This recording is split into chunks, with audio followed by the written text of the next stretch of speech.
It's the Rome Show! With your host, Andrew Romanella. When you play Battle in Mario Kart and you don't turn off any of the items, there are bananas everywhere. I mean, it's like you're losing your balloons because you're slipping on bananas left and right. Bananas everywhere. What's going on, everybody? Welcome into another edition of The Rome Show here on 12ouncesports.com. Broadcast live on YouTube and X. I am your host, Andrew Romanella. I am back in my native studio on my native turf in the state of New Jersey. That doesn't mean the show gets any worse because I think we did a great job with the Rome Show on the road, but it feels good to be home. It feels good to be back. Hope you're doing well on this Monday, November 11th, 11/11. If you are writing the date down on anything today, maybe a good excuse for everybody to make a wish, as people generally do when they see 11/11 on the clock. Nonetheless, we have a lot to talk about, so we don't want to waste any more 11 seconds because we got to get into the sports. The Rome Show on Instagram, X, Facebook, TikTok, whatever the social media is, 12OZ Sports on X. On YouTube, you can comment live on the show. And of course, that's also the best way to follow us. Just subscribe to both. A full slate of National Football League games yesterday went down, and a lot of crazy stuff. We had field goals being blocked. We had field goals being made. We had comebacks being executed. We had leads being blown. We had guys coming back from injury, and we have what looks like a very fun final 7 weeks in front of us in the National Football League. I am wearing traffic cone orange today with my teal headband because that is right. The Miami Dolphins will play Monday Night Football tonight. We'll see if they can go to Los Angeles and defeat the Rams, who are on a 2-game winning streak, looking like a completely different team than 3 weeks ago. So we have to break that down as well. If we have any time whatsoever, we'll give you some basketball, we'll give you some hockey, but generally, we'll save the hockey at the beginning of the week for Tuesday. That's tomorrow. Hockey with Rocky, 7:10 a.m. every weekend. Woo! I'm ready to rock. I hope you're ready to rock. Let's start in the National Football League as we do every Monday morning.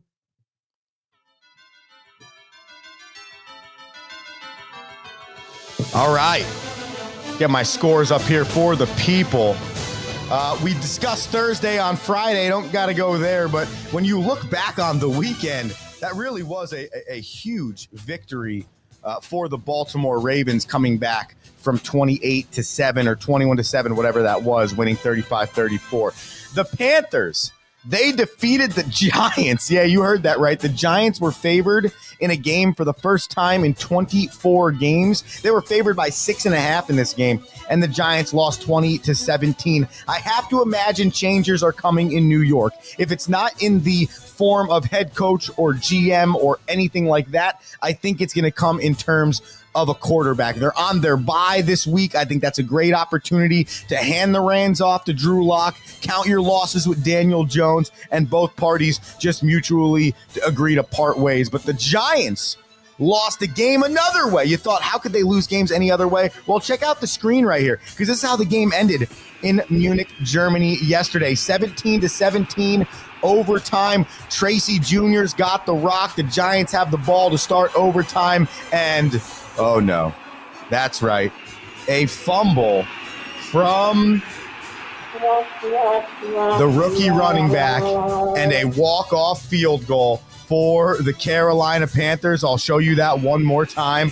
Fumble to start overtime results in a walk-off field goal for the Carolina Panthers. And the Panthers, they moved to 3-7, and the Giants, well, their season's over. And as a Giants fan, you start to ask yourself one question: what do I do here? Do I want my team to win anymore? Oh, did you see my face just pop up there on accident? That's awesome. Or do I want my team to try and win? Because it's tough to root for your team to lose. But at 2-8, season's over. So you got to figure out what you want as a Giants fan.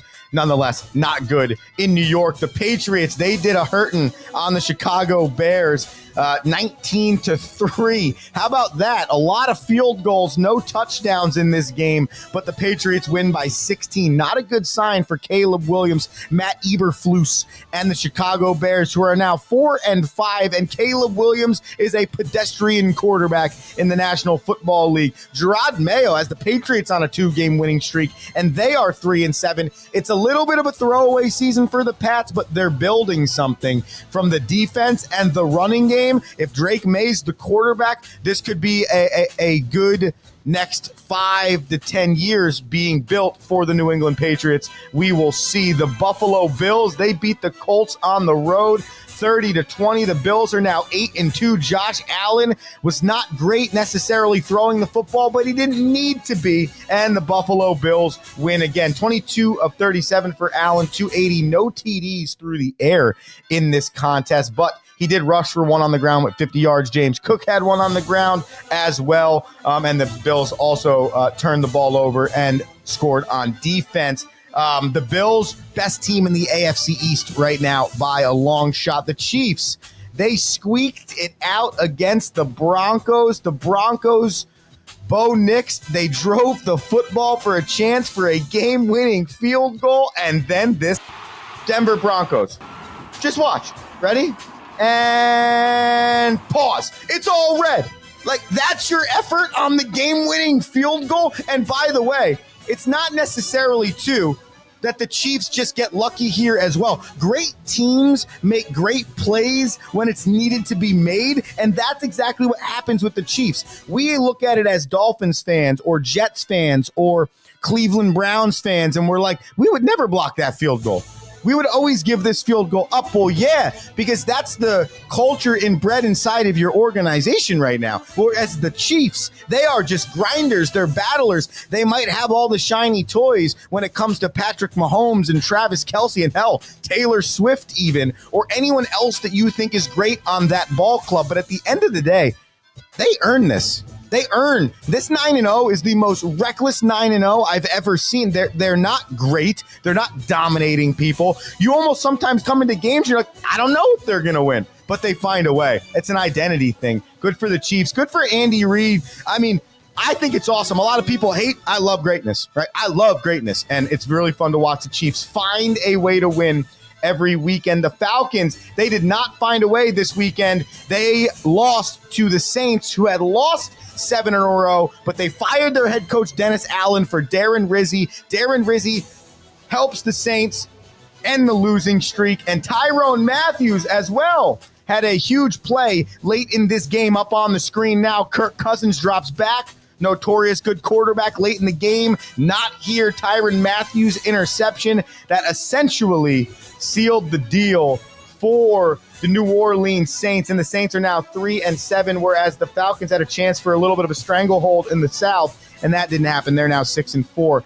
The 49ers, they defeat the Buccaneers. How, you might ask? Oh, well, it was a field goal at the buzzer by Jake Moody, who had missed 3 leading up. The Niners, who increase their record beautifully, kicked field goal to 5-4, and the Bucs dropped to 4-6. So after a really hot start for the Tampa Bay Buccaneers, they have now dropped to 4-6.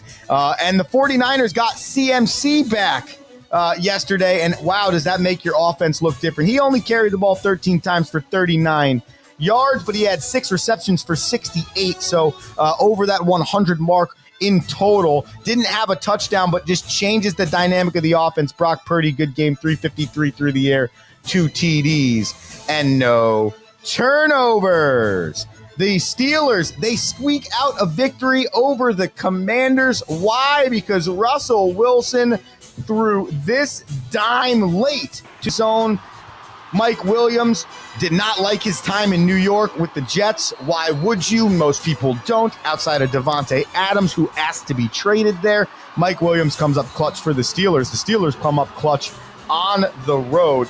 And I'm not going to lie, I'm going to restart this music here so we can keep rolling. I'm going to pull up my Instagram because I put this up on my Instagram story, and I feel like it's fair to discuss. Russell Wilson this season is 3-0 as the starting quarterback for the Pittsburgh Steelers. 6 passing touchdowns, 1 rushing touchdown, only 1 interception thrown, 105.9 passer rating, and a 3-0 record. So clearly, Mike Tomlin knew exactly what he was doing. The Steelers are rolling. They're 7-2, and that win on the road against a good Commanders team drops them, the Commanders, that is, to 7-3, but clearly the best team in the NFC East. The Commanders and the Eagles are fighting for that. The Vikings, Sam Darnold, not going to win you a Super Bowl, but they were able to kick 3 field goals in the second half, and they beat the Jaguars 12-7. It really begs the question, will Doug Peterson be fired in Jacksonville? And it's kind of one of those scenarios. If you're an owner thinking about firing a coach like Doug Peterson, 2-8 now with the Jaguars, do you do it now or do you wait till the end of the year? I would wait. So if he wants to keep losing games and get you a better draft pick, that's better for the team. Sam Darnold, 3 picks in this game, no touchdowns. Probably why the Vikings couldn't score a touchdown. The Chargers, they routed the Titans 27-17. Will Levis actually looked better in this game for the Titans. I want to give him some credit for that. Threw 2 touchdowns, no reckless interceptions or fumbles or anything like that. Only threw for 175 yards. They don't really have a running game. That's their problem. And the Chargers, they have a well-balanced attack right now. They are now 6-3 under Harbaugh, which is unreal. Justin Herbert didn't have to do a lot here because they ran for 145 yards on the ground and 2 touchdowns. J.K. Dobbins and Gus Edwards, the two-headed monster, combined for 105 yards on 25 carries. 6-3, I said before, the Chargers now are. The Eagles routed the Cowboys 34-6. Jalen Hurts runs it in for a few more. He also threw it in for 2 more as well, so he accounted for 4 touchdowns on the day. Cooper Rush was not the answer for the Cowboys. They put in Trey Lance. He also wasn't the answer. They combined for a total of 66 throwing yards in this game. The Dallas Cowboys are atrocious. They're now 3-6. The Eagles moved to 7-2. I think Mike McCarthy, another guy most likely getting fired at the end or during this season. The Cardinals, they routed the Jets 31-6. Maybe Robert Saleh wasn't the problem, Woody Johnson. He also might have been the problem, but I don't think firing him 5 games in was the answer either. The Jets look terrible despite their victory last week against the Houston Texans, and they're back to their old ways. They now dropped to 3-7. The Cardinals getting better as the season goes on. 3 straight victories, 6-4 now overall. Kyler Murray, he broke the record for completions in a row in Arizona Cardinals history. I think it ended up being 18 total in a row, but the record was broken at 17. So good for Kyler. He had a really good day. 22 of 24, 266 and a TD. And the Cardinals, this is the best they've looked since Kyler's been in the league. Good on them. And then finally, last night, the Detroit Lions came back and they won. They were down 23-6, and they end up kicking a game-winning field goal. And here, barely squeaked through, and the Detroit Lions win that football game. I'll tell you what, you know who they love in Detroit? They love Jared Goff, and even when he turns the football over or isn't great, they're still huge fans of him. A Jared Goff chant before this game. He threw 5 interceptions in this game. 5! Like, that was the most Jared Goff game of his career, but it didn't matter. They found a way, and that's exactly what good teams do. Jahmyr Gibbs had 71 on the ground in this game, and C.J. Stroud threw 2 picks. Like I said, Joe Mixon was running the rock, and then all of a sudden just wasn't. And then Houston couldn't get anything going. Detroit gave up 0 points in the second half, so a 20-0 win in the second half.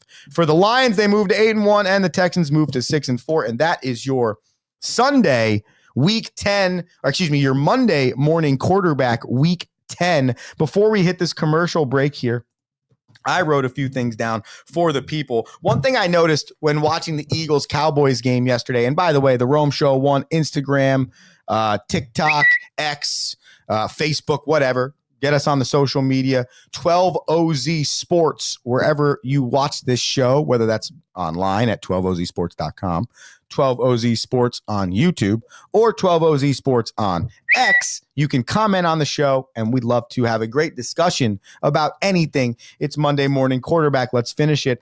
Micah Parsons is not Lawrence Taylor. There were a lot of comparisons when Micah Parsons first came into the league of him being similar to Lawrence Taylor. And when I was watching the Eagles-Cowboys game yesterday, I told myself, no, you can never compare anyone to Lawrence Taylor. There might be actions or games or moments in the career of where someone looks like an all-time great. But when it comes to Lawrence Taylor, the reason why Micah Parsons or anyone cannot be Lawrence Taylor is because there was never a game, and I wasn't alive for this. I'm just kind of going off of what I know, what I've seen, what I've heard, what I've read, what I've watched. Okay? History is a beautiful thing.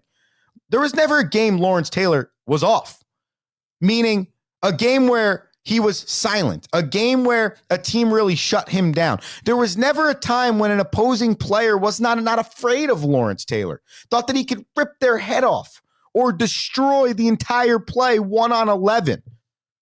From what I understand, every time Lawrence Taylor took the field, it was almost impossible to go against him. That's how good he was. There was never a day where you didn't hear from Lawrence Taylor. Whereas there have been a multitudes of days where I don't hear from Micah Parsons, where he's not even in the realm of conversation. And that defense is really bad. And I don't think we put stock in how good of a defensive coach Dan Quinn is. We can give him all the crap we want for blowing the Super Bowl against the Patriots up 28-3 with Matt Ryan as his quarterback and him being the head coach of the Atlanta Falcons. We can talk about that all day, but that was a long time ago now. And recency bias is the man is an elite defensive mind, which he showed in Dallas the last 5 years. And now, with his second opportunity as a head coach, is clearly suited and ready to be a head coach with what he's doing with the 7-3 Washington Commanders and a rookie quarterback in Jaden Daniels. But that thought came across my mind yesterday. And I was starting to think about the greatest players of all time in their sport. There are not nights off for them. There was no nights off for Michael Jordan. There are no nights off for Kobe Bryant. There might be bad nights, but you still felt their presence. It was like, wow, Kobe was 5 of 24 from the field today, but somehow still had 22 points, 9 assists, 7 rebounds, 3 steals, and probably knocked down the 2 free throws to tie the game or take the lead, right? Like their worst nights were still better than most people's best nights, and you always felt their presence. I think LeBron James is a lot like that. Hate him or love him, you're going to most likely know LeBron James is on the floor when LeBron James is playing ball, especially in the postseason.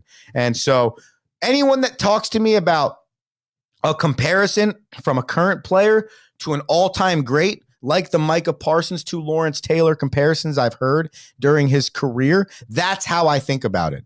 And with this one, not even close, because I don't think there was ever a night that Lawrence Taylor was not the menace on the field. We're going to take a quick commercial break. We're going to come back.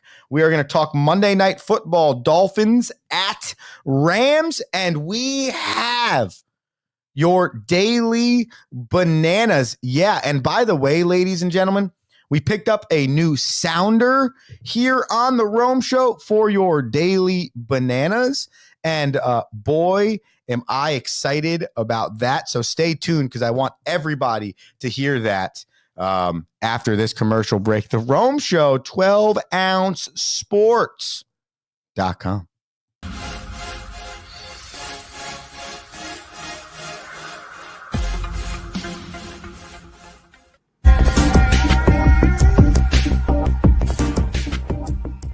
Welcome to MyBookie. You're ready to create an account and start making money, and we're here to help.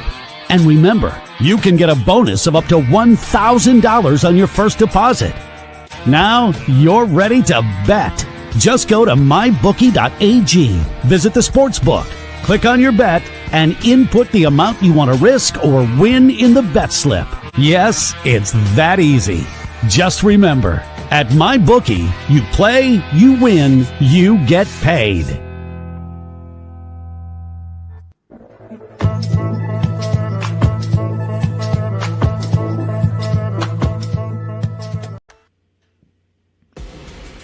Need tickets to that next event? Well, at 12 Ounce Sports, we've got them with soccer anywhere in the world. Tickets to any venue, any sport. Want to go to NCAA or NFL football matches? We've got them. Yeah. Baseball at every level. Every Power 5 matchup is available. Don't forget, costumes and paint are optional. What's that? You want to go to Broadway? We have those too. Want to jam out? Every concert, every artist. That's right, at 12 Ounce Sports, we've got the tickets for less. 12ozsports.com/tickets. That's 12ouncesports.com/tickets.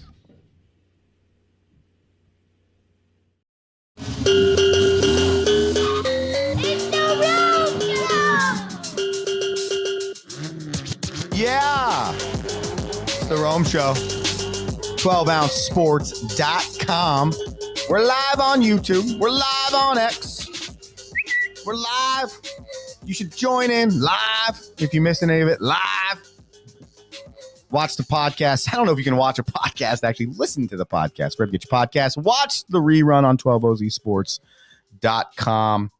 Reach out to us because we love to hear from the fans. All right, tonight is Monday Night Football. And I have to say, I think this year could be one of the worst matchup years in terms of the non-Sunday football games. Okay, now, this week, I think we might have kind of gotten it right. We had the Thursday night game, Bengals at Ravens, and now we had the Monday night Dolphins at Rams. And even though the Dolphins are 2-6 and the Rams are 4-4, for the most part, this on paper should be a really enjoyable Monday Night Football game. The Dolphins got Tua Tagovailoa back 2 weeks ago. Lost in overtime to the Buffalo Bills last week. Did look a whole lot better. They are currently playing with the 9th best rushing offense in the league. I think that was the positive that came out of losing your quarterback, is learning something else about your ball club, and that's that we can run the rock. So take a look at the screen here. If you want a little information on this contest, Dolphins versus Rams. Right now, I think opening up the scoring from a passing game standpoint is mainly the issue for the Miami Dolphins. And I think that was directly related to the quarterback.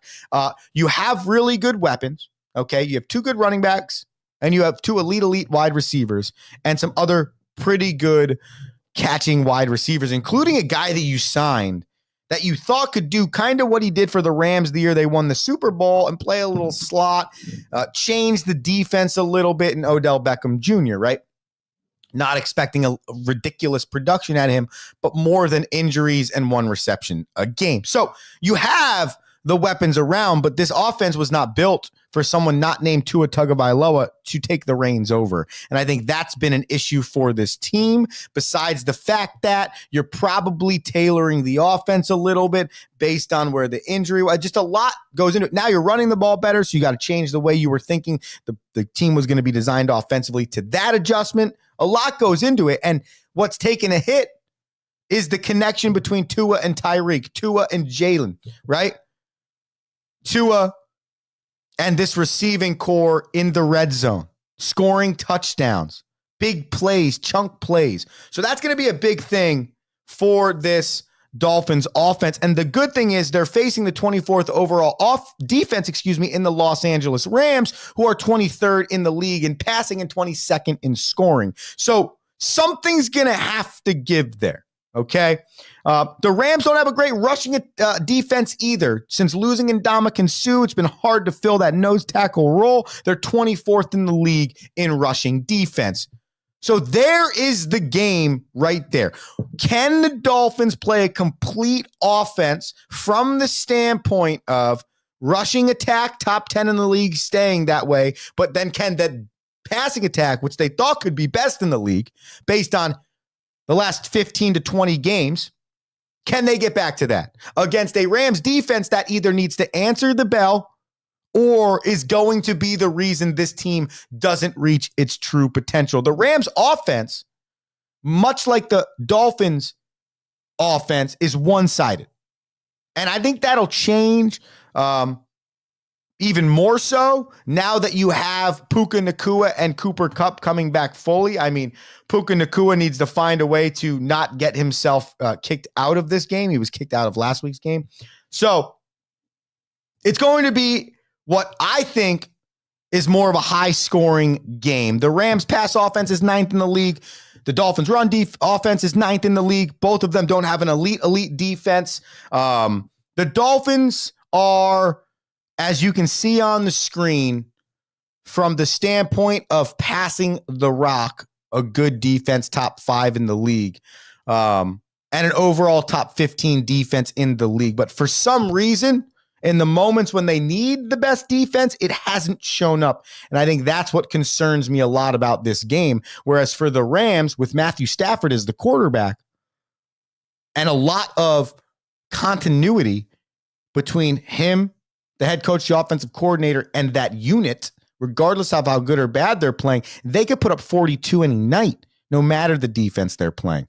So I think it's going to come down to which defense can hold the one side of the offense that's elite for the other team down. All right. So if I'm the Rams, I'm like, I'm going to make you beat us through the air. As wild as that sounds, because they're running the rock so well.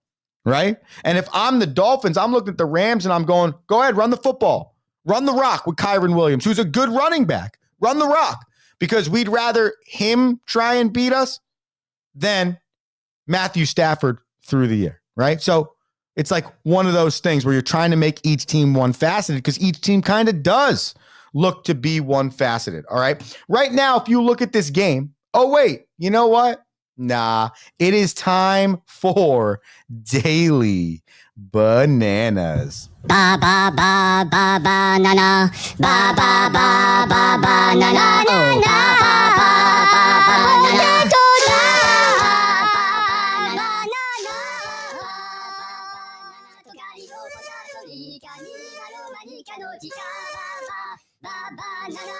Yeah. Oh, man. I hope everybody enjoyed the new Bananas sounder for the show. Okay, that also means I need to hit the music. Hey, here's the deal, okay? We're just going to go straight off of this Monday Night Football game because I was locked over the weekend. I had the Bills at the -4, check. I had the Chargers at the -7, check. I had the Arizona Cardinals on the money line, check. The only thing I didn't get was Saquon rush plus receive. He had 78 total. I think before the game was like 93.5 or 89.5. It was like somewhere in that range, depending on which site you were looking at. So 3-1 over the weekend in football, 141 and 111 over the weekend in our Ba ba ba ba banana. Yeah, all right, here we go. Tonight we're gonna go Tua Tagovailoa. In his career, he's played 57 games, and 23 times he has thrown over 1.5 touchdown passes. I know that's a very surprising number, right? You'd think he'd be 2 or more in a lot of these games with the weapons he's been gifted in his career, but that's not the case with Tua. A lot of 1 touchdown games, in some scenarios, some 0 touchdown games. As only 1 game this season, so be it with the injury or not, with 2 or more touchdowns thrown. But I'm going to take him over the 1.5 touchdowns tomorrow. I think it's going to be one of the outlier games for Tua and this offense. I'm actually going to double down and go to the other side of the ball and say Matthew Stafford, he's also going to throw for over 1.5 touchdowns. So give me both QBs with over 1.5 touchdowns. And then I'm going to take A-Chain with over the 57.5 yards I saw him at this morning on Ba ba ba ba banana. duel. And then I'm also going to take Kyron Williams. I'm going to go to the specialty side here, and I'm going to take him at over 70 rushing yards. So Kyron Williams over 70 rush, A-Chain over 57.5, and both Tua and Matthew Stafford over 1.5 touchdowns throw for my Ba ba ba ba banana. Ba ba ba ba banana. and that is the Rome Show, 12 OZ Sports. Broadcast live, YouTube, X, you know the drill. Here every day at 7 a.m. So we'll expect you tomorrow. We got Hockey with Rocky 7:10. So much to do. Just come hang out with us. Be electric today. Andrew Romanella saying peace. Thank you for listening.